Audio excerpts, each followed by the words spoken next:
What up, y'all? Welcome to another new week of Tech File. We got a couple things to talk about, so let's not dilly-dally and let's go and get into it.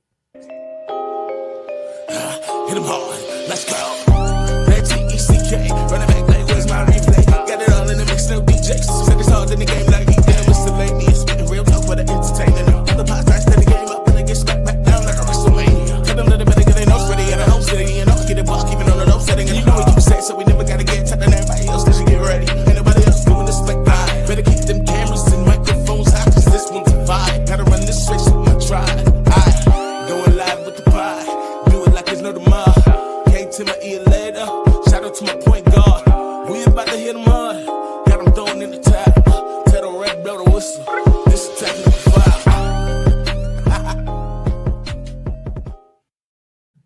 What's up, y'all? Welcome to episode 428 of Technical File, the sports podcast you never knew you needed. And it's your boy, TIMKINZ, the number 3, a.k.a. Ass Ketchum, a.k.a. Mr. Give It To Me. Come on now. What's going on this week, y'all? Not much. I am the Eric J. Only known as. The Eric J. And sorry. I'm committed. I was just gonna say sorry. I was saying I'm not trying to be rude. I'm trying to get the tweets out.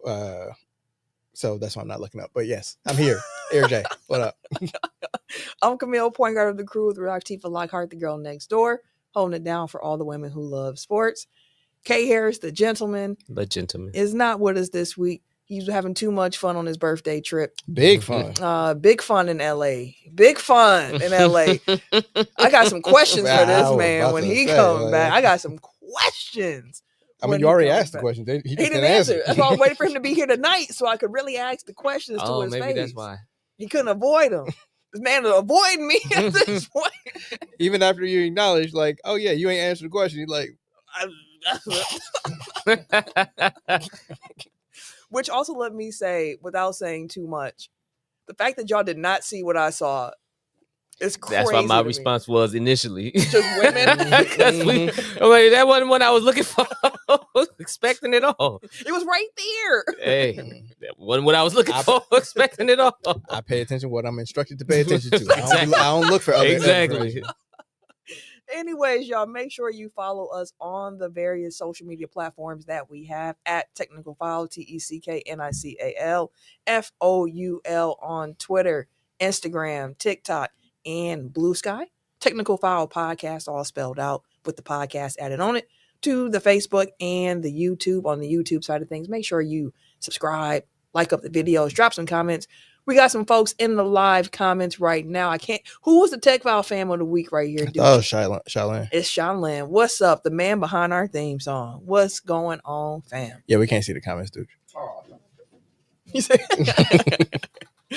So this week, kind of an abbreviated week for the pod this week. We'll wait for Ken to come back to continue our WrestleMania card build out, and with injuries occurring, we're gonna have some things to change on our end, just like WWE does. Boy. But we're gonna start. Shout out to Mike Patton. He's at the NFL Combine. Oh, what's going on, Mike? That's what's up. Just airdrop the pod to everybody in your vicinity. It's funny. I was going to talk about the Combine a little bit today anyways. Shoot, you want to right now since we already talking about it? He said, sorry, Eric. I know we said we weren't going to lead with NFL anymore, but it's right here on the screen. Shout out to Mike. Shout out to Mike. Might as well. And touring the AFC South. Shout out that touring the AFC South. Make sure I check that out. So the NFL Combine is this week, clearly. So it's from February 26th through March 1st. He ran through that whistle. Right. I sure did. I ain't even hear it. I'm still playing. The whistle don't blow. I'm still running up the court and shit. But no, it's through March 1st. And so my question was, are there any players that you were interested in seeing how they do at the Combine? I know the Combine numbers don't necessarily equate to how well a player is, but knowing the physical traits does not hurt. Brother, I can name one college football player from last year. That's the dude that won the Heisman. Other than that, and that's the dude. Yeah. Fernandez, Martinez, Mendoza. I think for me, Mendoza, more than the like raw stats, because you're going to get the physical attributes. I think the most interesting part about the Combine to me It's all the GMs and what they be talking about while they're there. Like, that's more. Did he say that too? You know, I can't see. He said, I asked the Texans GM about potential contract extensions for Will Anderson and CJ Stroud. So he is also See, that's the conversation. Inside reporting and everything. Hey, listen, when I tell y'all Mike Patton is that dude, Mike Patton is that dude. I'm not lying. I would not lie. I wouldn't put that on my name to lie to y'all about that. Camille's apparently Honest Abe over here. I cannot tell a lie. Wait, that's George Washington. Either way, I thought that was Abe. I cannot tell a lie. I think that was That was George Washington. That was down Washington. Cherry Tree. Yes. Which feels, now that we know more about presidents, I feel like both of them niggas was lying. 'Cause But like, I found like listening to what Goody was talking about at the combine kind of interesting. It really does seem like Rich Bisaccia just decided to quit. Like they did not plan this. This was not like the Packers, they soft mutual forced him out. No, he just left. I'll slice it as Abe. Honest Abe. I mean, to be fair, like he probably knew. He probably understood. He understood the assignment. The one time he understood the assignment, like, hey, maybe I should. Bisaccia. Oh, let me go ahead and do what I got to do. Oh, get the fuck up out of here. We appreciate you, my boy. But the interesting part is, they said that he left for other opportunities. Like last year, it was talk about like Rich Bisaccia might retire. And this year, when he left, they said he's going to explore other opportunities, and they'll let Rich discuss those. Oh, see, I thought he was retiring. So that's what I thought initially too, but. Mm-mm. And it's George Washington, fam. I just googled it. Don't fact check me. Well, because there's no. Well, I guess the school passed that a little bit. A little draft history, so to speak, for those who are interested or have some interest in the combine at all. Some of the top record holders, top 40 time, for example. I know that's your jam right there. Man, you Al Davis for real. That man, like his whole draft board was just 40 times. But I mean, I account for other things like that, but it does not hurt to have speed because you can't teach that shit. Anyways, Xavier Worthy, he is current record holder at 421. Crazy. Nuts. He ended up, and John Ross was second. Like John Ross held it for a while. In 2017, Xavier Worthy broke it in 2024. Top bench press. Like I said, basically top run from cop speed. I mean, shit, get little on him. Get up and get going. Hey, I mean, you ain't gonna run faster than when you fear for something. Yeah. That's a fact. Though, like even I was fast when I feared for my life. I used to have to imagine it sometimes. Like I'm getting chased by something. Go ahead and pick up speed. I say I outran Tim, but Tim also didn't start running right away. But I was out of there. I was gone. I heard gunshots. I said, "No, sir." That nigga Tim still walking towards. Yeah. Top bench press. Steven, was it PA? I want to say it's PA. He was drafted by the Bears. 49 reps on the bench press. 49? 49 is the record. That is nuts. Jesus. I don't even know if I can do the bar 49. I'm telling you. At 225. Absolutely not.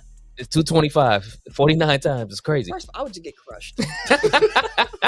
As soon as I'm picking it up, it's just coming right back down on my chest. I think I give you like 2.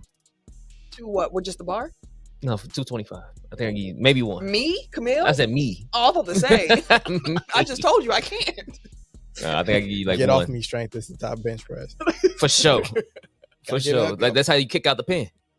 Oh, Lord. Unhand me. Get off me. Top broad jump. Byron Jones, cornerback. He jumped 12 feet 3 inches. He actually has the world record. Wait. 12 feet? 12 feet 3 inches. And is the actual world record by an inch. Top broad jump. That sounds like a girl I went to high school with. Boy, this nigga here. I tell you. Oddly enough, for the top vertical, it's held by Gerald Sensabaugh. He jumped 46 inches. Number 2 is Byron Jones. It's almost 4 feet. 46 and a half inches. So the nigga jumped 12 feet just by standing there to the front. And then almost jumped. And then jumped 46 and a half feet, 45 and a half inches. You telling Paul Bunyan stories now? The nigga jumped 45 That's what feet. The fuck he sounds like, a myth. Man, myth and a legend. You ain't named a single Hall of Famer in all these stats. And so point. next week's conversation for me, I actually got it on there already, was how often do these combine warriors equate to star players? I would say not often. Just off the top of my head, I would just say not often. Though it does not hurt to have, because the combine warriors is the ones that's like they tops in most of their stuff, or they usually floating around the top of, and it's cool because it helps their stock. It helps the draft stock for sure, especially for a lot of players that may be unknown or anything like that. But or cats like Trevon Walker getting drafted and shit when he won. Never mind. The combine typically does help the draft stock and stuff like that. Like I said, we know it's not the end all be all as far as talent is concerned, but it does not hurt. I feel like the combine should be used to confirm what you see on tape, but he bumped knees. Mhm. But like, especially with football, like I'm starting to lean that way in basketball too. But they be so young coming in, like you can kind of mold them into whatever you want. But like football is about like immediate impact for the most part.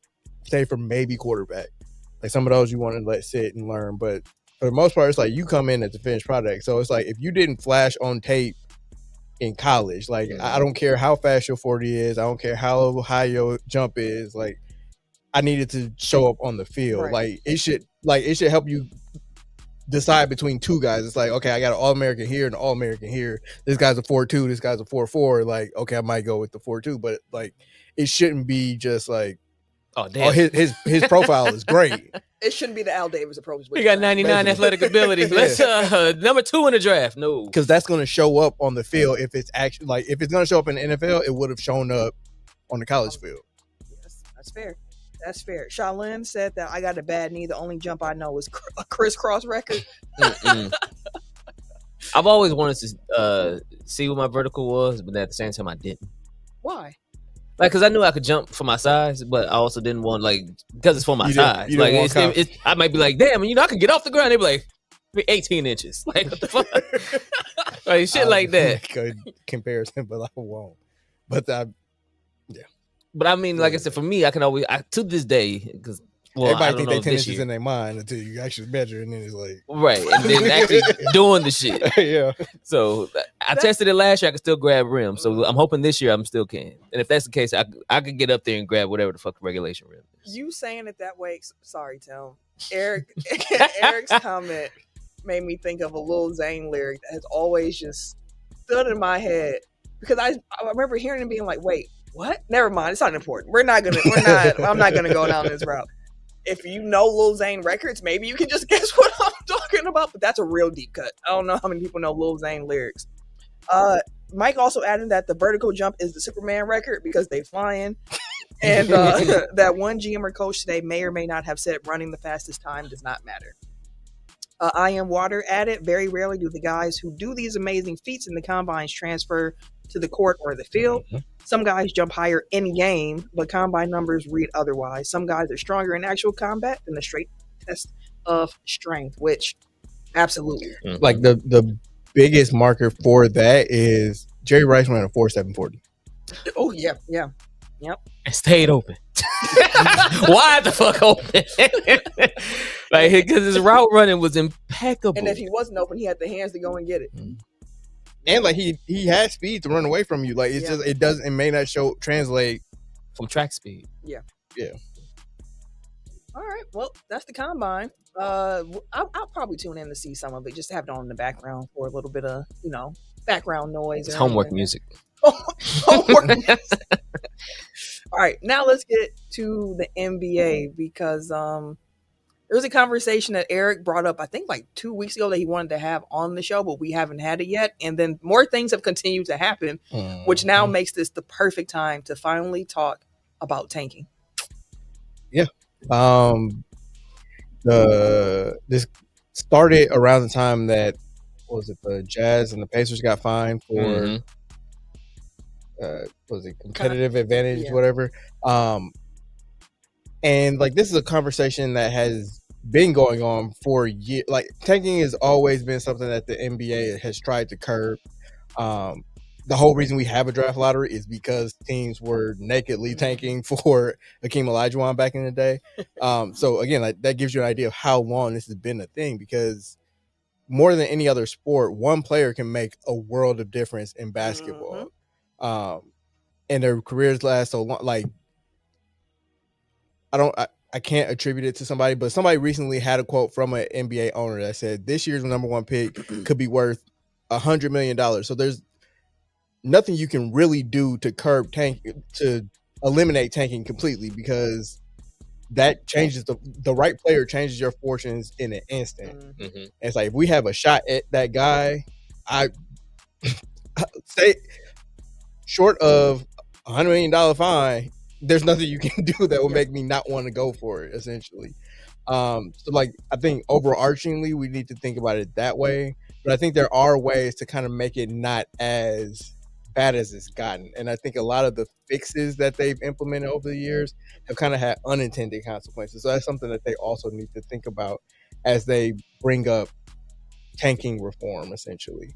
So with that being said, like, let's try to come up with some tanking reform ideas. Like, I'll kind of throw out some of the ideas that have been in the media recently, and we can kind of riff on like if we think that will work. Okay. How we think Before you even read them off, let me say I don't think there's anything that can be done to curb tanking.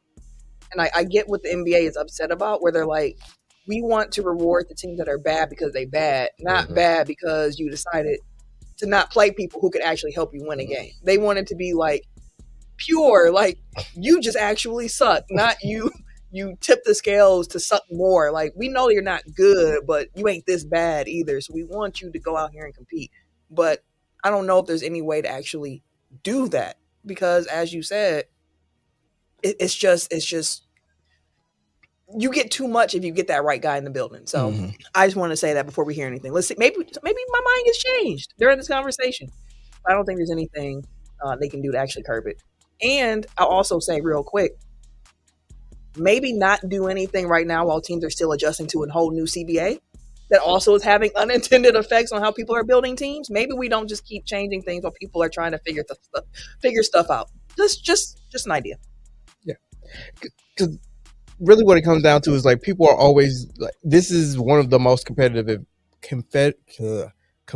environments. Like, people are always looking for an edge. So regardless of what your rules are, like, people are already, before it's even implemented, are already thinking, okay, what are the loopholes? How can we kind of, exploit this to make it in our advantage? So you're, to your point, like, you're never going to close every gap, but like, I think that there are certain things that they can do to kind of not have it so that a third of the league is not trying for the last third of the season. Like, that's ridiculous. Like, before the All-Star break, even, like, you had teams packing it in, not playing guys. Like, that's just not a great product to have on the floor. Especially for that long of a duration. So like, I think there are certain things that they can do where, like, yes, you'll always have teams that just bottom out, because like, sometimes it's good to kind of reset and refresh and rebuild. But like, to the point of, you have like a team like the Jazz, where it's like, for the last 3 years, they've kind of started, well, not this year necessarily, but like, they've had teams that could win, and they put their thumb on the scale to be like, nope, we want to be bad. We want to be bad. Like, I think the 2 years prior to this, they actually started off strong, 2 or 3, I don't know. They started off strong, and then like started doing fuck shit down the stretch to be like, we a little too good. Let's pump the brakes on this. So, with that being said, some of the stuff that I've seen out in the ether, eliminating or limiting pick protections. Like, I think that's really low hanging fruit. Because if you look at the teams that are really really going for it this year, is like the Jazz and the Wizards specifically both have top 8 protections on their picks. That may seem arbitrary to you, but if you think about it in a way, like, if you finish with the worst record in the league, the worst pick you can have is 5. Yeah. Like, you may not wind up with the number 1 pick, but you can't drop below a certain point. So like, for them, they're like, as long as we stay in the bottom 4 as far as records, like, we can guarantee that we keep our pick. I think if you move that up to, you can either protect the top 4, because those are the 4 picks that are determined by the lottery, or lottery completely. Like, if it's top 13, top 14 or above, you keep your pick. Like, those, I think, will eliminate some of the just like, we're just trying to be as bad as possible, because like, yeah, maybe teams still tank, but like, they aren't going to, there's no guarantee to keep your pick. Right. Correct. So it's like you're still taking a chance on this could not work out for us, and we wind up giving away like the number 5 pick in the draft. So I like that one. It's not going to fix anything, but I think it at least tightens it up a little bit. There may not be teams that are just like, okay, we're like the 9th worst team in the league, but we're going to make it so that we're the 4th. And that's like five wins or something like that. Yeah. That, like you said, I think that's low hanging fruit the league could do. Teams are so tanked, like they're gonna just. I need to be top. Oh, like I need to make sure we make sure that we do this. But yeah, I mean, it would curve some of those teams out. That maybe they would force them into the play-in chase rather than the tanking chase. I don't disagree too much there, but like you said, kind of either with the protections or just. It's a straight lottery. Like it's just across the board. The odds are just completely even, and that is another one that is out there. I will say historically, that's where they started with the lottery, and then Orlando won it 2 years in a row, including after they got Shaq and were the 13th. Like they were the best team outside of the playoffs. So like they were what would be the equivalent of the 14th spot in the lottery now. And they jumped all the way up to number 1. And people were like, "Oh no, we cannot." So they wound up giving Shaq 2 of them, not back to back. Because if you have flat odds, like it's like everybody got the same option, So the same odds, I should say. So if they do go that route, like we've done this before, and y'all complained about that, so like there's always going to be downsides to everything. Right. So I think that would be like the ultimate kind of, and plus then you're looking at teams that are on the fringe of the playoffs. It's like, do we want to make the playoffs and get eliminated by Oklahoma City in 4 games, or do we want to have a 1-14 shot at Victor Wembanyama? Yeah. It don't fix it. You just change where people tank to. Yep. So then the other one was freezing records at March 1st or some other arbitrary date. I've seen that. I initially loved that idea. It was like, ooh, people won't know. And I was like, they'll just start tanking. They'll start the season tanking. Yes, and then they'll turn around and get cold, make the playoffs, and then you're like, what the fuck? Like, what? Like, there's just malicious people. Yeah, like and malicious intent in this, but people are gonna get over what they can. I know that's right. Yeah, nothing to add there. One tweak on that I've seen also is freezing the records at March 1st, but then anything you win after that point like increases your odds. So again, like it's still the same problem essentially, where you have teams that be as bad as possible through March 1st. Yep. And then it's like, okay, now we start playing Luka. Now we start playing like all of them start the season and we keep them fresh for the playoffs. So we both make the playoffs and try to don't let the Olympics be the year before. Hey, all y'all go play. Sit down somewhere. Let's start the season in January. Flatten eyes completely. We already talked about. One I saw that I couldn't really wrap my head around, but I saw that it was on Old Man in the 3. Asked Cam Johnson about it. A tournament, which again, like that feels like the Adam Silver love a tournament answer to everything. But essentially, a tournament, and like if you win it, you win the first overall pick. I see a lot of issues with that, which Cam brought up one, which was what's the incentive for the players on the court, right, to then increase the likelihood that they're replaced. Essentially, like they're playing for their replacements to come in and take their jobs. That's not gonna help. That's not gonna work. No, there's gonna be no fire behind it. And then what if I get hurt trying to play for the number 1? Like, nah, bro. He also brought up that the team that gets the number 1 pick, whether it's like, they have the 14th worst record or the very worst record, anybody that winds up with the number 1 pick, like you're seen as the top loser. And it's like, I mean, you're the worst team. Like it's not, but like perception wise, people will look at it like, oh well, they got the number 1 pick, so they must be trash. Like, and again, I used to be the player with the problem with tanking is not the players. It's an organizational decision of who is playing, who is not. Whenever players hit the floor, they are playing hard. They are trying to make sure that they are securing. I mean, unless they get breaks beat off them. I mean, I'm just saying, like, they get the break, then your whole spirit is deflating. Yeah. Like I'm just tired of losing. But 1, 2, 3 generally, Cancun. But generally, to your point, yeah, the guys on the floor are trying to, even if it's not going to be with that franchise they're currently playing for, they're going to be playing for that next contract. So like, that don't fix the problem because the problem ain't the player. And that is similar to me with like the 65 game rule for awards, where it's like you're penalizing players for things that were ultimately organizational decisions. Aside from Kawhi, like I don't think many players were like, "Oh, I'm not playing tonight." It was pressure from their organization, like, "Hey, we're trying to keep you fresh. Hey, we need to make sure that we're managing your load for the playoffs for the long run." Yada yada yada. Like those were organizational decisions to sit stars in strategic ways. That wasn't player led. Again, aside from Kawhi, and it seems like Kawhi actually has issues with his knee. So like I think. Although Kawhi also just likes to get paid for not doing stuff. So I'm not. He's an outlier in that conversation. So again, like you've now made it the player's problem to correct something that came from the organization. Oh, it's the nastiest hat night. Oh yeah. A nasty hat. Is that Mark in the comments? It is. Mark said Cade may be the MVP by default.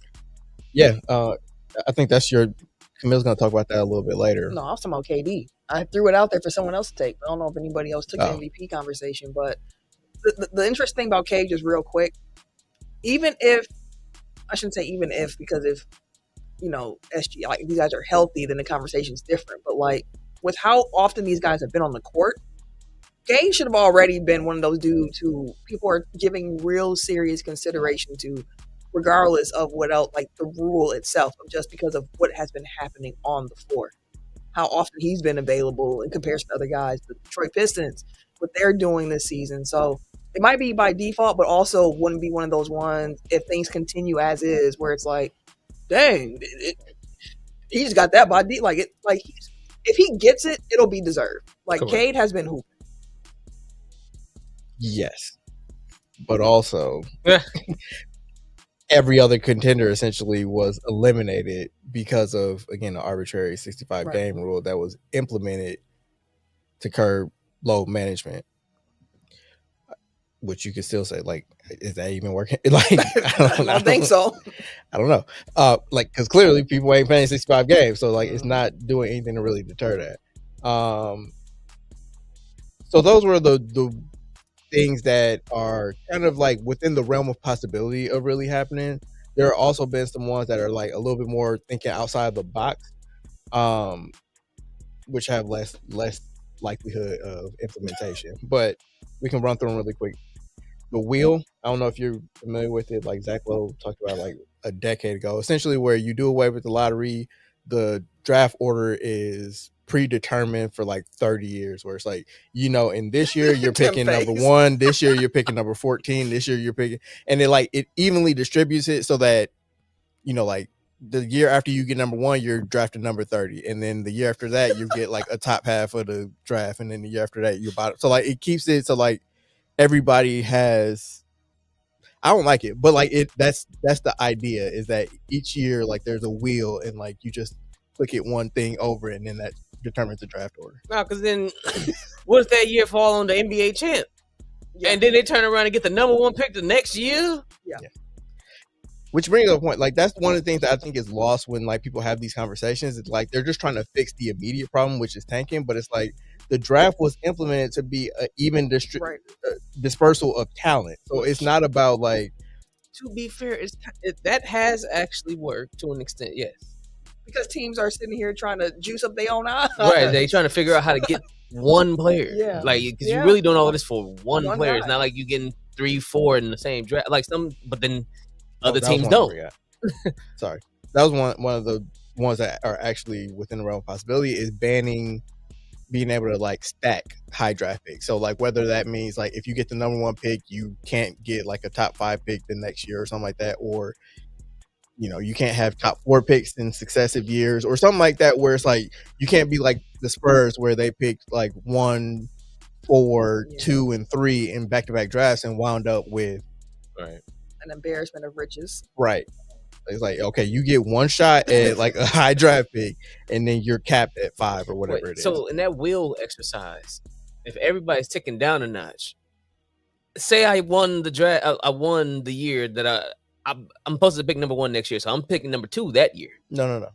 Oh, it's just again, everybody's like, turn like, to just be basically number 1. Like if you're number 1, then on either side of that number one pick, you're picking in like the last 5 picks of the first round. So it's like you'll pick 25 one year, you'll pick number 1 the year after that, and then you'll pick 30 the year after that. So you're not gonna have 2 really good picks back to back at any point. Not a fan. Again, I'm not either, but it was something that was thrown out there. Another one would just be getting rid of the draft altogether. No, because everybody's gonna want to go to where they want. Ain't nobody want to go to Utah. Yeah. Right? Who gonna willingly want to go? I mean, some people will because of the. Well, I mean, shit. AJ went to BYU willingly, so some people will. He went there because he got paid. They gonna have money too. So well, I think that one way you could kind of make it work is like similar to the draft system, where it's like the worse you are, you get a salary slot. So it's like if you're the worst team, you get $15 million this year to sign somebody. Number 2, it goes down from there, and then like the last pick of NILs and NBA. Not really, but it's like like how salary slots essentially, right? So again, like if you have more money to spend, then you can either get 1 really good dude, or you can get 3 kind of good dudes for the same amount of money. Whereas like, okay, if you're AJ DeBasta, and it's like, okay, I can go to the Jazz for $15 million because they're the worst team in the league, or I can go to the Lakers for $1.5 million. Like all the especially when it's like a 4-year contract on top of that, so like it's compounding every year, like. So it might be like a $90 million contract with Utah and a $12 million contract with the Lakers. Like maybe you can make that up with endorsements and whatnot, but like maybe not. And maybe it is like, oh, well, they also have a clear need for me. I can come in, I can hoop, I can, I have the ball. Like there are a lot of people where it's like, I don't want to go there because, they got another dude at my position that's going to block my playing time, or I can't go here because like they don't play the system that works with me. Like you can kind of match up players with the destinations where they want to wind up. Now, while that is interesting, especially if you would have to do the salary thing where the worst team gets the most money to spend, that doesn't fix tanking because the worst team is still going to try to be the worst teams to get the most money. Like it doesn't get that guy. You know what I mean? Like it still don't fix the problem. That's it just changes the dynamic of how you're getting to it. So. And you telling me you'll give me extra money? I can get like 3 of these, Nick? Hold on. Right. I will say, like, that does increase, like, the advantage of being in a bigger market. Because, like, maybe, the Clippers, you still in LA. Yeah. But, I mean, I'm saying, like, maybe it's not, like, the dramatic, like, 90 million versus 12. But if it's, like, you can do 45 in Milwaukee or you can do 35 in Los Angeles, like, that may be enough to be like, well, fuck it, we're never gonna get anything. So like, if you're in the, I don't like it, but I think that's the only way that it could kind of work. But to your point, that doesn't really. It's a good foundational think piece. Yes, it's a good get the ball rolling kind of thing. And I think that the people that really push it are the ones that either are agnostic about like fandom or are fans of big market teams. Because like, Milwaukee, Minnesota, Memphis, New Orleans, Charlotte, all those like they'll never have an opportunity to compete. Which is why you got to keep a fair place. Exactly. The last one is one I came up with, and we talked about it in the group chat. And I don't like it may work, it may not, but I know nobody will ever sign on to it because everybody is all about their money. But docking people financially, like players, coaches, front office, ownership, everybody has a stake in. If we win more, we make more. So the way that it looks like to me is like, let's use March 1st as the cutoff. It's like, okay, everybody gets paid normal through March 1st. On top of that, like you get the rest of your contracted amount for every win that you get. So it's like you get percentage points every knock up. So it's like players are playing hard. Guys that will otherwise sit will be like, oh, I'm playing tonight because like I got money on the line, $500K on this game because like we need to win this game. Also, coaches, again, the same thing. Front offices, same thing. Ownership is where it's like they're gonna get their money regardless. It's like, no, you can break even, but any profit you get is a loss if you lose that game. But what if you're just bad and now we're getting penalized because we're not tanking? We just bad. Then you're incentivized to get better. I mean, I'm just saying, like, Yeah. You don't want to lose are money, just get better. because like right now you can just be like, oh well, we you know, it's just the cost of doing business. We just bad. Well. What, a $50 million player on your Either way, payroll. Either way, we getting our was it revenue sharing money? We getting our TV money. Yada yada yada. Like they're fine with being bad for at least a period of time. Yeah, and it's like, oh well, we also might get a good pick.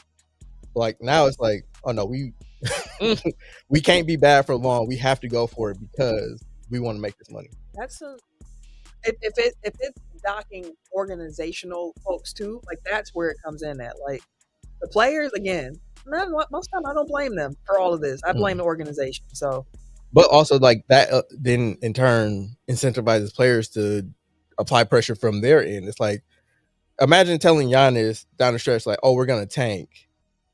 And he's like, no, the fuck we're not. Yeah, you know what I mean? He said that anyway. Right. But like, if it's costing him $5 million because like that's the percentage of his salary that's still up in the air, he's like, no, I'm playing because I want my money. Man, it's just gonna be more aspiration deals if they went that route, maybe. Where it's like, more aspiration. All right, man, listen. I mean, that's another problem they gotta figure out. Listen.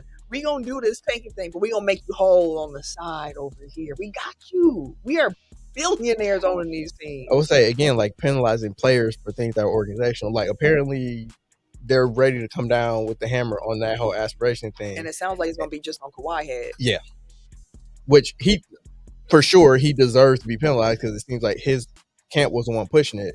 But it also sounds like the Clippers connected him with aspiration. So if that's it just feels a lot like we can go after Kawhi, but we can't go after Ballmer. Yeah, because they like Ballmer too much and what he brings to the league. I think it's just he got money and he's litigious. But they do love Steve Ballmer in the league offices apparently, and like other owners love him and they think he's a good steward for the game and he got a lot of money. So, I mean, I think he has more money than I ain't gonna say everybody else combined, but it's like the 1%.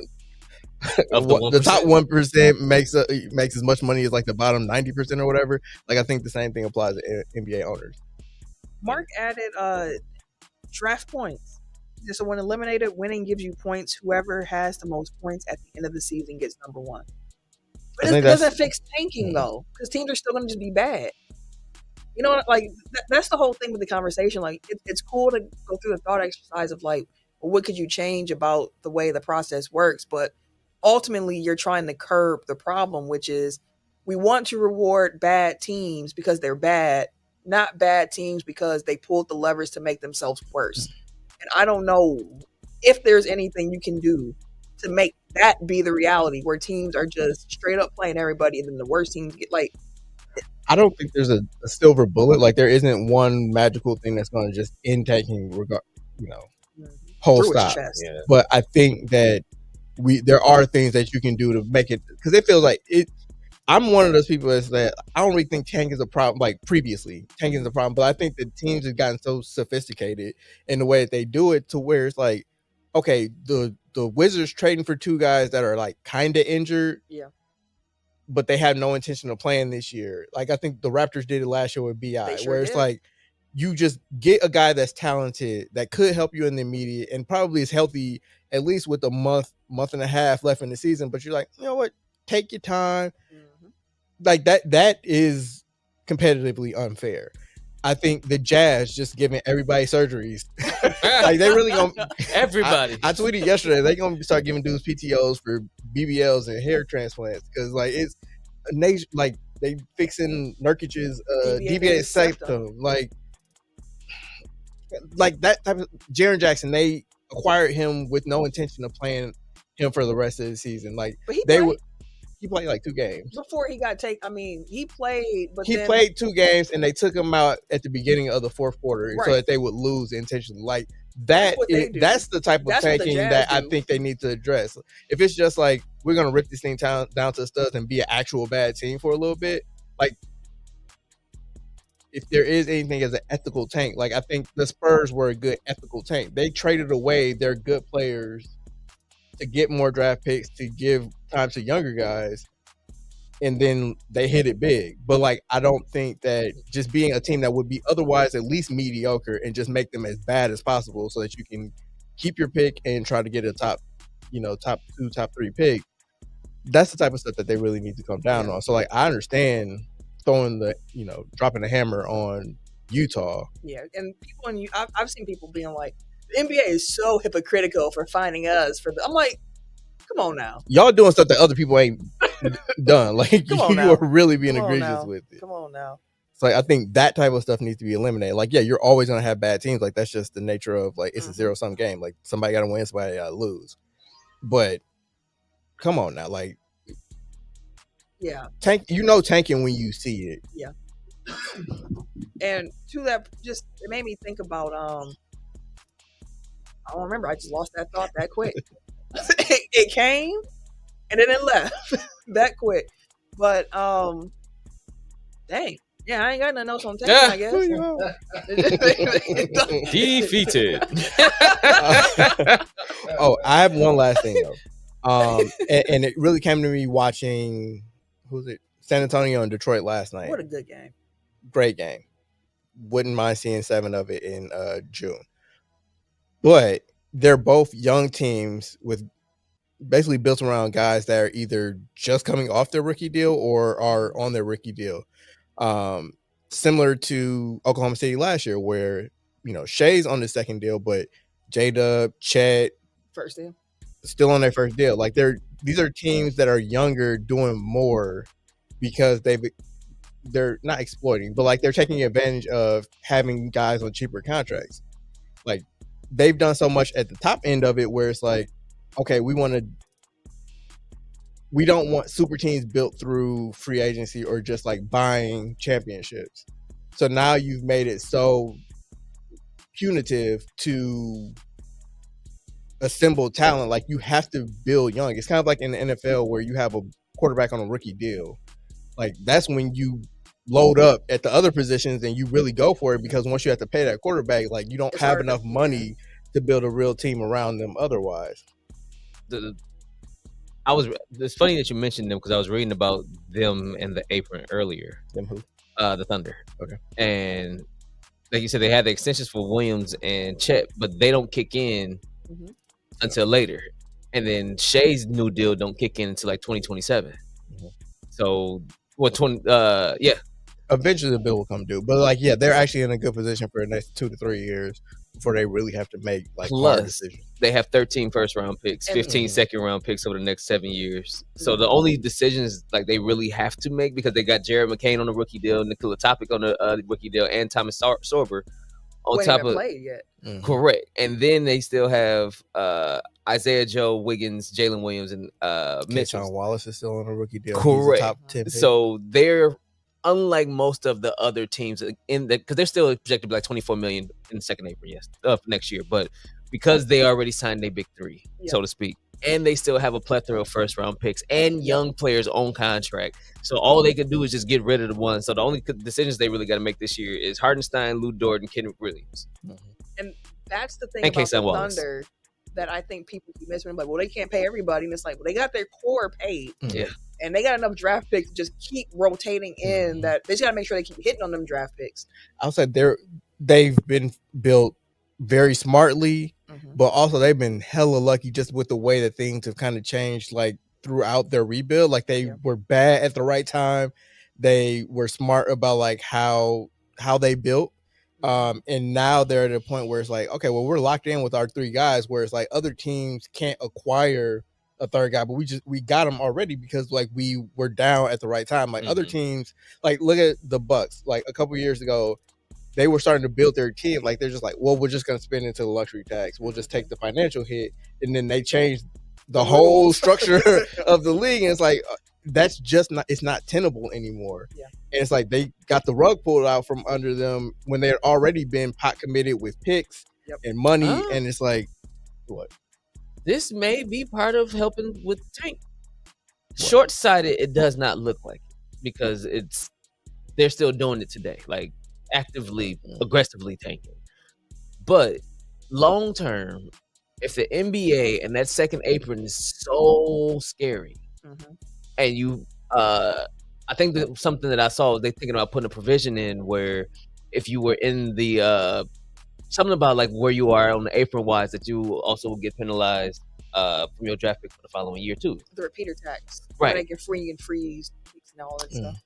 So teams now are starting to go let me get the young contract, let me get the rookie. So you will see them aggressively doing it because this is a new change. But long term, it's going to be so much parity, I guess, at that point where this could honestly help curb what they're trying to tank now. And that takes me back to what I said at the beginning of this conversation. Maybe you don't do anything while teams are adjusting to a new CBA right now. Because you may have fixed it unknowingly. Kind of. I know you're No, actually, I'm going the other way. I think that man, because like you can't just spend your way to a championship, like teams are going to be more likely to tank because that's the only way that you can get new talent in the door. But you're less likely to give away that asset too. What asset? That first round pick now. Because when you was willing to spend, people were willing to spend their first round picks for acquiring talent too. Now you're less like those second round picks are a lot higher now in value. Those first round picks now, because you need that younger talent, are a lot higher. So I don't think as they're adjusting to it that they will be more willing to trade the 3 to 4 that we're seeing today later on, because they're going to be so rich in kind of like how the NFL treat in the first round picks. I feel like the NBA will get closer to that feel. So like we don't see NFL just trading first round picks all willy. No, you see thirds and stuff, or if you see something like Michael Parsons. Well, like I don't think that's two different things. Like I don't see how trading first round picks equates to tanking. Like what's the correlation? Because I mean, one, that's what you're trying to get a higher first round overall pick in the first place. So with tanking is like, all right, as long as I got a first, I'm in this race. I can do this. More teams will have a first. If you have more of teams, it's more spread out. So right now the Thunder got like 13, right? And the the Grizzlies got like 7 in the last year from 2 trades and shit like that. I don't feel like as the seasons go along, I don't feel like teams will be more willing to trade the 3 to 4 picks for one player, because it's going to be so much so we're not trying to hit these aprons. I'd rather hold on to that asset. I'll give you these players. I'll give you this guy. I'll buy low or something like that. But maybe the trade deadlines die off a little bit. Like I said, I can see it on the positive note, on the glass half full kind of note.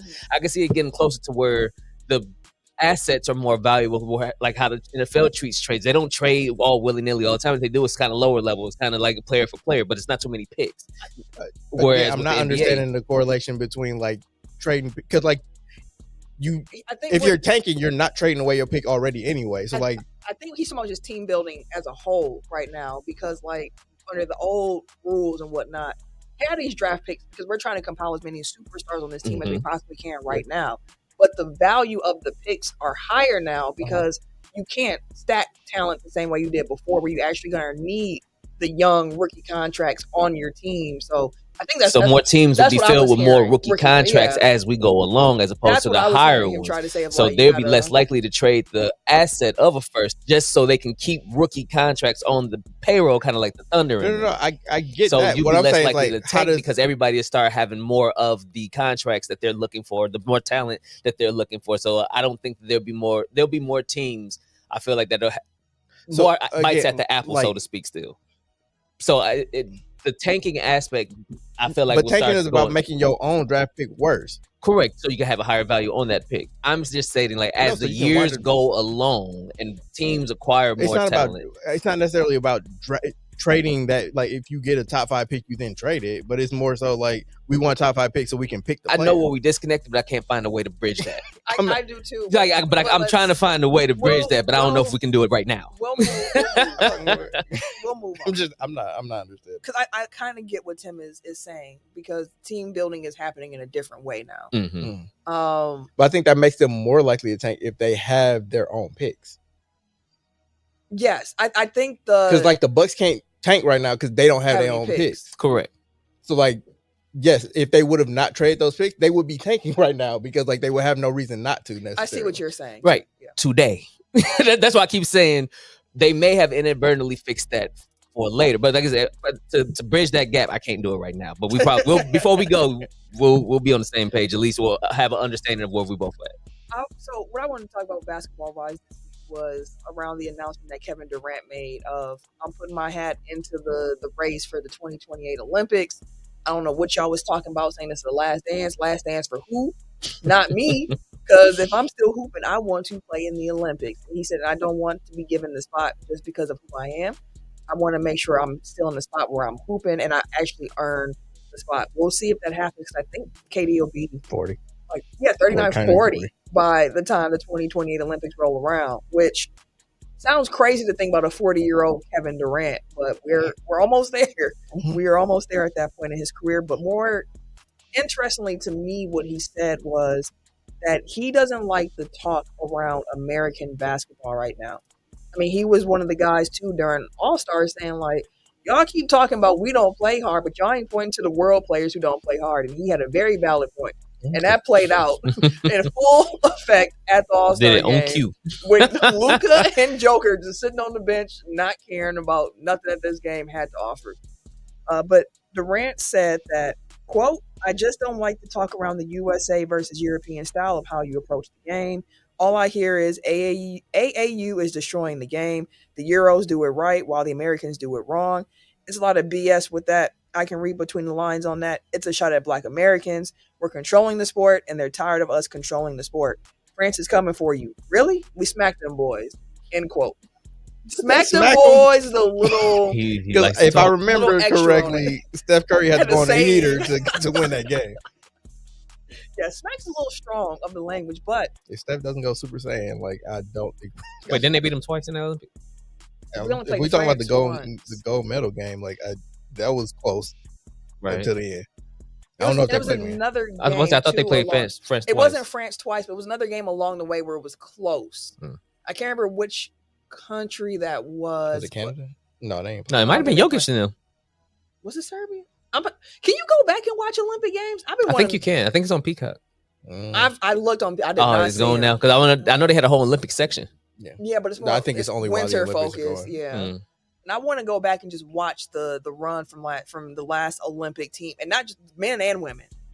So, Mark said it was Serbia. And I was like, I think it was Jokic in them because it was like at the end because Jokic was kind of going crazy towards the end. Like it wasn't just Jokic; it was a guy that was with him. I don't know if y'all watched Court of Gold on Netflix that highlighted the Olympic team's journey, but like I'll never forget the scene in the Serbian locker room where Jokic is pissed and he's sitting here and he was like, I forget who it was who was getting off, and he was like, you see him doing this. Like, Logic, give him the fucking ball. He was like, why are y'all not defending him? Like, what is happening? You can't just keep letting him do it. Like, you see it. I can't stop him. But I did want to get y'all opinions on what do y'all think about KD's comments around the conversation about American basketball? Because, yeah, he said it was Jokic. Yeah. Oh, it was Bogdanovich. Yes. And he was looking at him like, why aren't you holding him? Overarchingly, I think he's correct. Yes. I do also think that American basketball players have a tendency to use that as like a way to shirk their own responsibility with things. It's like, well, they ain't trying, so what? Like, why? It's like, okay, it's the and problem, not an or problem. It's not like the world players or the Americans ain't trying. It's like both of y'all have an equal part in it. It's like this year you guys stepped up, partially because victory kind of forced y'all to, but that's like fair. At least y'all held up y'all end of the bargain. So yes, now your criticism of Jokic and Luka specifically holds water. But like I think that I think yes, it is coded language. It is definitely AAU culture is niggas. Essentially, like when they use that, it's nigga ball is what they're really trying to say. I do think AAU has its own, like there are valid criticisms of the AAU model, but I also think that the way that they do it in Europe is a lot more paternalistic and a lot more like the coach says you do it, so you do it, and if you don't do it, you off the team, and there are no stars here, and it's it's Hoosiers. You pass it 15 times before you take a shot, and it's a lot of like old school white basketball coach type shit. And I do think that that's what people are, that's the undertone of what people are saying when they say stuff like that. Yeah. So like I said, overall, I agree with what KD is saying. Let me look at the quote because like there was something specifically. He said, I don't like to talk around the USA versus European style of how you approach the game. All I hear is AAU is destroying the game. The Euros do it right while the Americans do it wrong. I think to that vein, when he say AAU is destroying the game, it's more so, at least on the boys' side, the fundamentals are getting lost. Yes. It's more so ISO. It's more so me. It's not a team. It's game. not a team effort. No. It's not. And It's to be individual. fair, it's not much like what you get from school ball coaching and AAU coaching are two completely different things. I believe that. There are, and it's like everything. There's always levels to it. So with AAU, it's more so like I gotta get these wins. Like, so you got to understand the coach is also working for an organization that hiring him to get wins too. So school, like that could be the teacher, that could be who, like volunteer or whatever. So it's not like he's necessarily getting paid for that until you get to like high schools and something like that, like the bigger ones, the better ones. But for the most part, like, but with AAU, a lot of them they get paid for this. So it's one of those things where, and then in this environment, you can't send it to nobody's kids no more. There's a lot of coaches scared to coach tough, but that's kind of part of the thing. Like over there, they can kind of go to the old white rhetoric of you're not disciplined enough, you're not. But as bad as that sounds, some of it is kind of true. Like the structure is being lost, the discipline is being lost. And I value your opinion on it so much because you're actually an AAU dad. Like you are. I'm watching I watch too much basketball. But here's the thing with it too. Like I think the whole concept of AAU makes sense here, but America is such a capitalist society that everything is now focused on capitalism. Pay to play. And that's what AAU has become. And that's the part of the culture of AAU basketball for me where I'm like, that's tough. It's because disgusting. If you don't have the money to be out there, you could be as talented as anyone. And that's initially what made basketball one of those like entry sports for so many black people of like, you need shoes and a ball and a hoop and we out here. And it's my ticket. And that's. And you really don't even need a hoop. Like you just need use something to throw it through. Whatever it happens to be, you can be out here. But now with AAU, like if you ain't able to pay to play, you're going to get missed. Yeah, like to your point about fundamentals, it's like they don't have time to teach. Like even up to the college and NBA levels, like they don't have time to teach because everything is about like, are we winning? Are we making money? And it's like, at what point do you want? Like, I'm not gonna single out Cam Thomas, but like using him as an example, like that's somebody that grew up like, I got to get these buckets so that I can show off, so that I can do, and like that translates into like being a bit of a selfish player and like not playing a team game, whereas like Jokic doesn't have to dominate the game just by like scoring. Like he can do it in a million different ways because it isn't just about like the box score, like he dropped 20, he dropped 30, it's not whatever. Just about the bucket. No. Right. And so when he said that, I was like yes, to an extent, right? Like to an extent, I hear you. Because yes, you can use it if you want to as like a negative connotation on a player's ability and skill or the way that they got there. Because sometimes it is about who you know. Sometimes too. Yeah. Like I said, I ain't gonna get into that, but but like nobody wants to necessarily take a back seat because like these are basically like mercenary teams that get put together for AAU. It's all about like trying to get as much spotlight on you so you can get scholarship, you can get NIL money, you can get sponsorships, you can get all these things. You can raise your draft stock, you can raise your recruiting profile. Like everything is about like how can I enrich myself in this team, like within this team concept, where it's like it's not about the team. Like you if you ain't getting enough playing time on this AAU team, well, I'm going over this one. Like it's like the transfer portal and all of that. And I was telling my daughter that I was like, to be fair, because there was a couple teams like it's about to start in like 3 weeks, but there was a couple teams that was kind of looking at her, wanted her to play for them and things like that. And I was talking to a current NBA player's dad about getting his son there and the journey that they took. So I'm like, I'm offering you advice. You do this, at least just show her, let her go through the practices, let her go to the training events, let her go just see what it's like. You don't gotta pick anybody right away, but they gonna ask you, they gonna press you, they gonna want you to give them an answer right there, right then and there. Like, but just walk through the process and then figure it out later. Like, I feel like there's so much pressure on not just the kid, but also because of this environment, there's so much money being thrown out there now for AAU and NIL and everything, especially because WIA allows high school students now get NIL deals. So it's like a lot of 7th graders. So what the thing was last year when we started was 7th grade is the year you start getting your like your grades count for real, and you kind of get like different high school coaches coming looking at you, and then 8th grade, you need to be ranked, you need to be looked at, you need to like this, that, and the third. Like you don't get a true ranking until like freshman year or whatever the case may be. But you start getting those type of looks come 8th grade because now all of a sudden this money start coming in freshman year. So now you got freshmen that start in high school varsity cooking.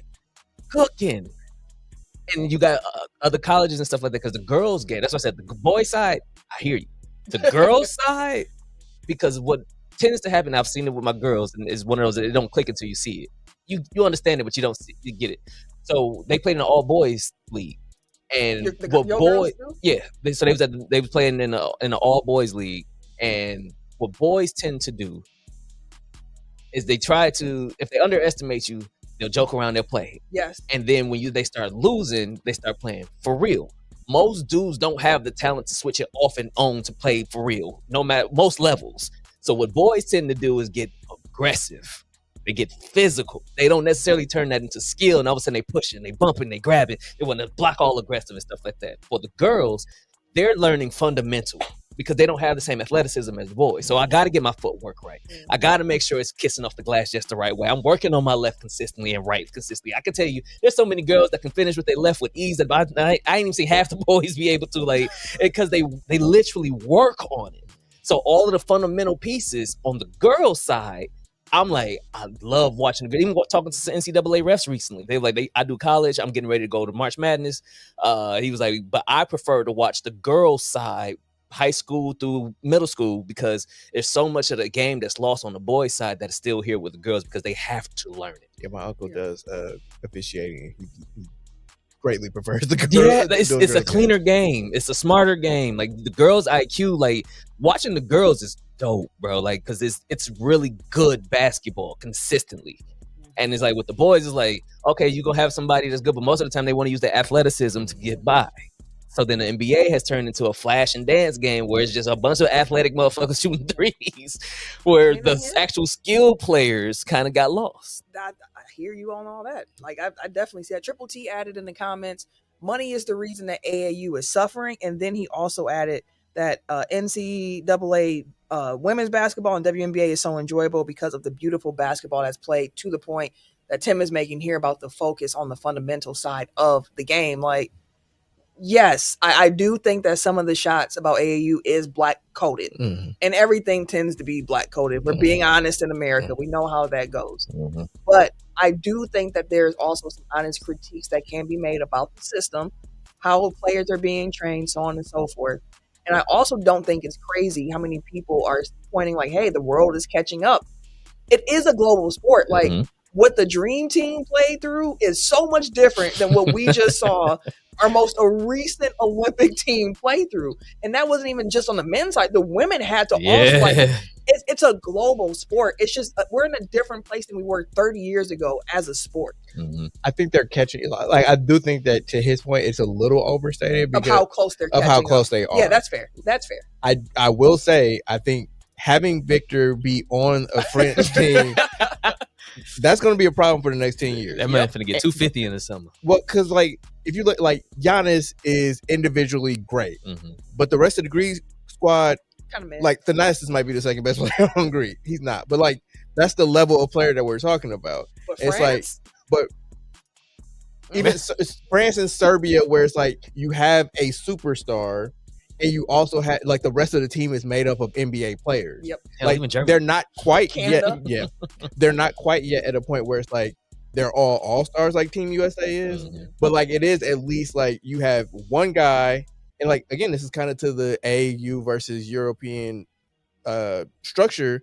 It's like France is gonna be all guys that Victor has grown up playing with. Chemistry from a kid. Like, that's the same reason, like, Argentina was great with Manu, because, like, that was the golden age of Argentinian basketball because they all grew up playing together. So they're a team, whereas, like, you just have a collection of talent with Team USA. Although I always will love Kevin Durant's quote about that, where he was like, everybody's talking about, oh, we got chemistry.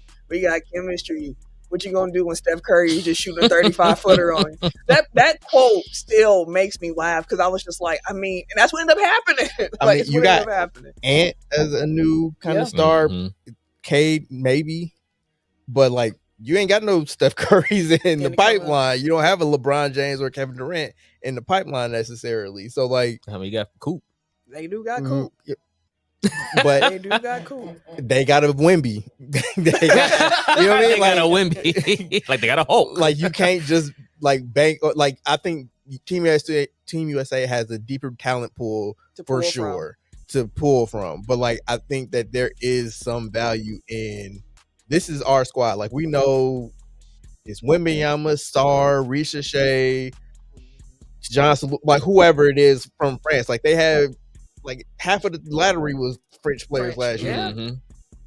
And I mean, ESPN today, and we can wrap on this part and move to wrestling, but they put out an article of projecting what they think Team USA might look like, which is an exercise that if you do it like every 6 months, it's probably going to change every 6 months based on just how players are developing. And they listed just a lot of different American players where it's like, dang, like they are going to have to make some decisions. They do have some options, even if it's not the guys that we have grown to be used of seeing playing for USA. They're going to have some options. So the ESPN 12 guys they had, tell me what y'all think of the team. Of course, this is just one person's thoughts. Cooper Flag, who'll be 21 years old at the time of the Olympics. Oh, you got the Thompson twins. They got Con Knuckle on there, who'll be 22 at that time, to get you a shooter. They got Jalen Duren to give you, who's 20, who'll be 24 at that time, who gives you that defensive presence in the front court. Amen Thompson, who'll be 25. You get your defending wing.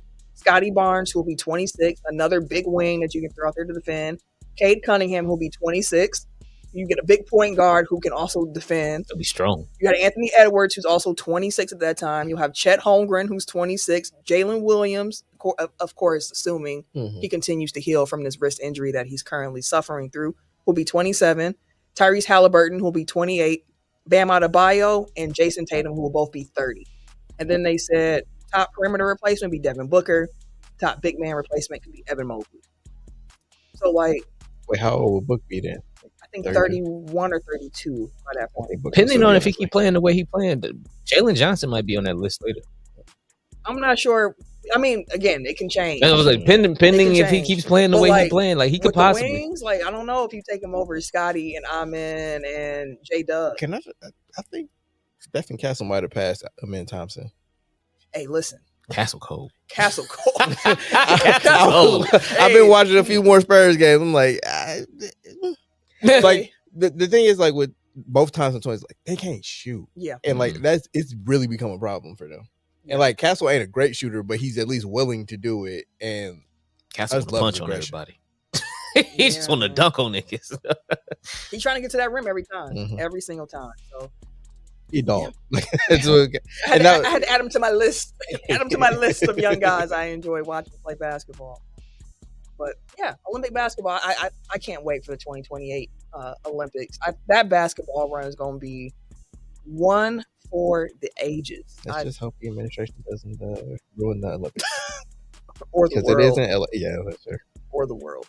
All right, let's do some Elimination Chamber predictions for this weekend, and then we're going to get up out of here.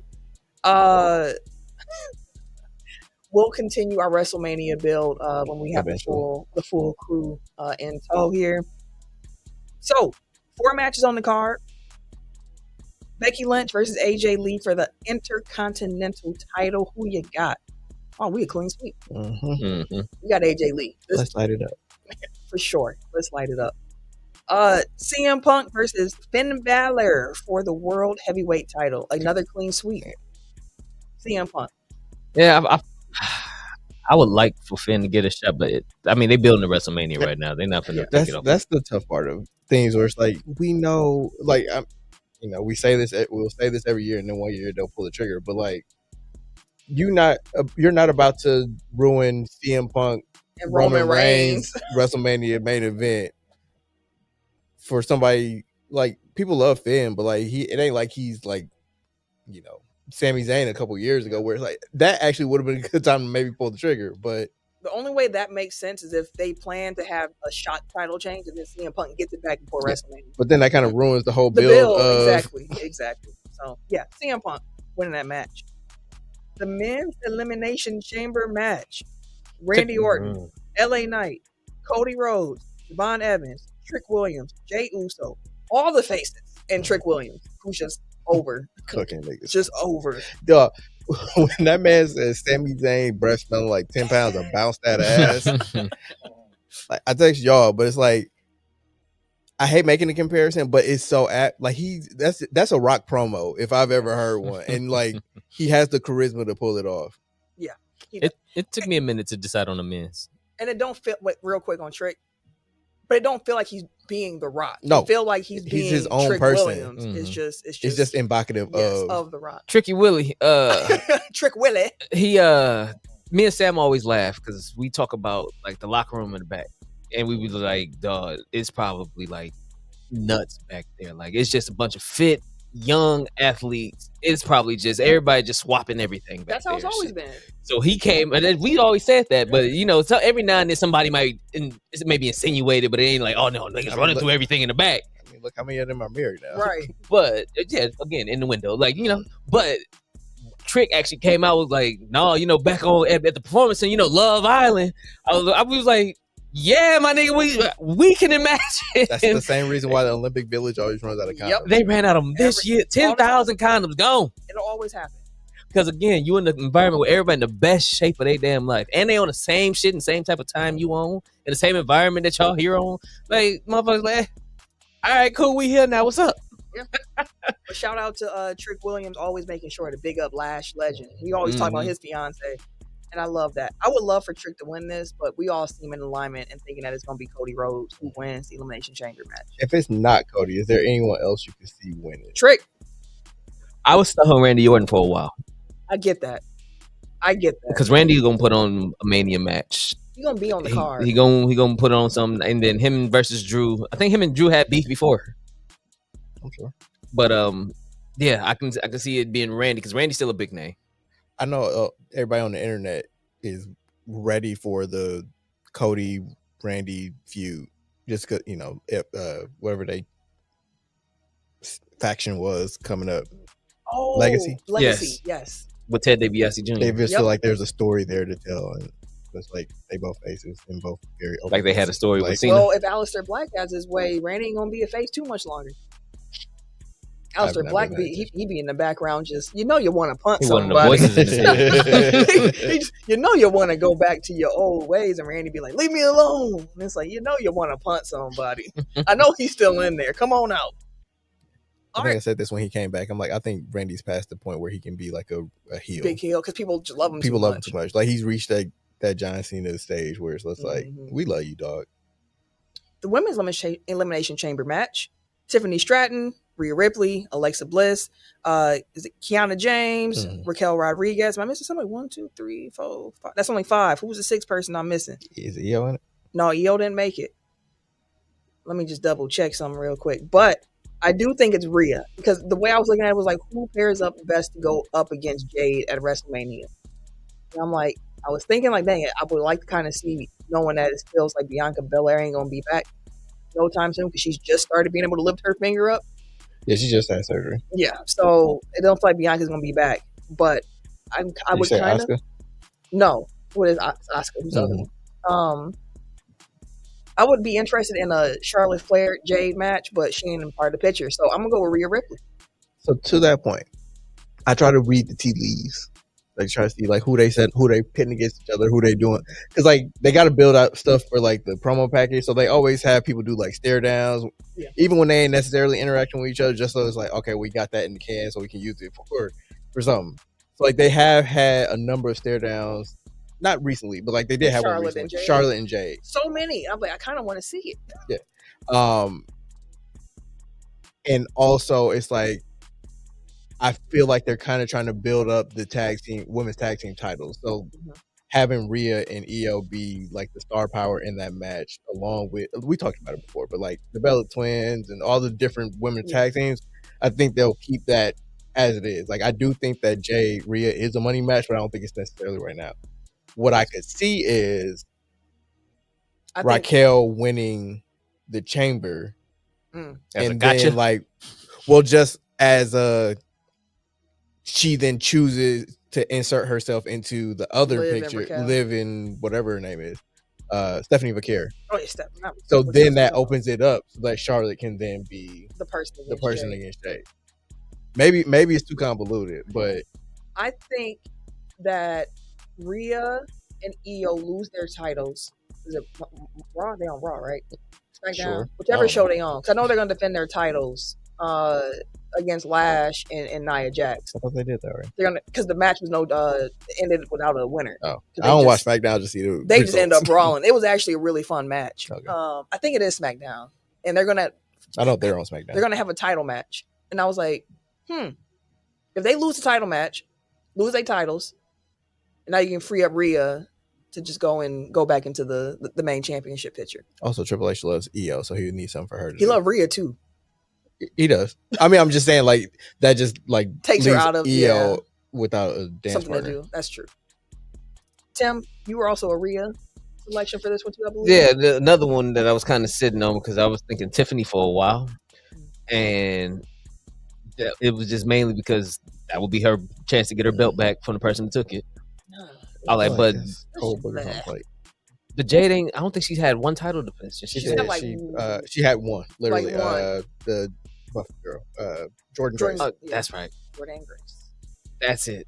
But other than that, I'm like, I think she's been champ for months, boy. Damn near 6 months at this point. Not enough title defenses. No, so that's why I'm like, maybe they'll put Tiffany back over there. But like, all right, bro, we done did this. But Tiffany didn't even really hit the heights that. Yeah, but she was on a run at the beginning. I think if it's a straight like this person goes to fight Jay, like I think it's Tiffany. If they're doing some convoluted shit, then it's like Raquel. So what's your official? Like, your official one's Raquel. This would be different, sure. Okay. Well, Elimination Chamber is this weekend, Saturday, 6 p.m. Central start time. With it being in Chicago, it'll be interesting. To that boy. Interesting to say. Any final thoughts before we get up out of here? I would just say injuries suck. Yeah. It's changed, like you said, it's changing the WrestleMania card up. It's changing up a lot of things. Shout out to the Vision. I hope y'all get well. Seth Rollins gonna come back and have nobody to fight. No, like also I felt bad because me and Sam was talking about it too. I was like, I really feel bad for the Bronze because like both times that they both started getting pushed and they both got hurt. Yep. Reed broke his ankles and then turned around and tore his bicep, breaking up a pin. Yeah, that was when he got hurt from that. I was like, it'd be the most freak accidents. Broke my thumb, putting my hand on the ground, trying to catch himself. Yeah. Hey, shit you do on a regular basis, just all of a sudden it just fucks you up. And like I saw people being like, this is why they need more house shows. Like that to make them wrestle more. Right. Increase the wear and tear. Let's do that. Like, no, like, but I get that you're anti-load management, but like more physical exertion just increases the likelihood of an injury. Yeah, I would think that's a tough one. That's a tough one. They're just saying like they're rusty and then their timing is off and yada yada yada. Like it leads to more accidents, but I don't think that's necessarily true. Like example, how Bronson Reed got hurt, a house show wouldn't have helped. No, like he dove in for a pin to break it up and landed on the arm. And next thing you know, like, he would have known how to throw it better if he had more magic. Right, he was doing it on a regular basis. Like, shut up.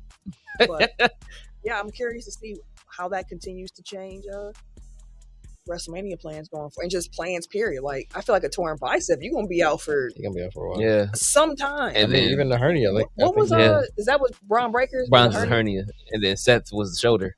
Oh, and then Maxine Dupree.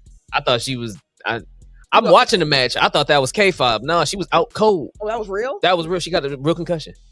I thought that was kayfabe. Nah, that was no. And Natty was still just like, right. And then it didn't help. I mean, granted, they probably weren't impactful punches, but hitting her in the head while she out cold. I was like, damn. Sounds like, dang, she a good actor. She's selling that. Yeah, no, she had an actual concussion. I